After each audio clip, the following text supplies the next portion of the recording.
মাত্র কয়েক ঘন্টা 7 মে দেশ জুড়ে ভেজে উঠবে যুদ্ধের সাইরেন।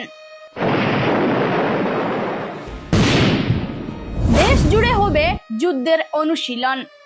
প্রত্যেকটা রাজ্যে সুরক্ষা মক ড্রিলের নির্দেশ। কেন্দ্রের তরফ থেকে দেওয়া হয়েছে গ্রিন সিগন্যাল।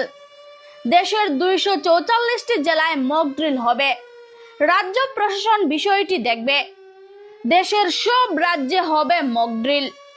এটা যে কোনো সাধারণ বিষয় নয় তা স্পষ্ট, কারণ এভাবে দেশের সব রাজ্যে মক ড্রিল করার কথা সচরাচর বলা হয় না কেন্দ্রের তরফে। 1971-এ ভারত পাক যুদ্ধের আবহে এমন মহড়া হয়েছিল রাজ্যে রাজ্যে।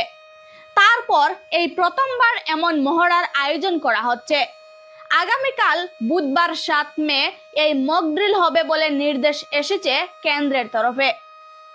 এয়ার রেড সাইরেন বাজিয়ে পরীক্ষা করা হবে। সাধারণ মানুষকে সতর্ক করার জন্য বাজবে এই অ্যালার্ম।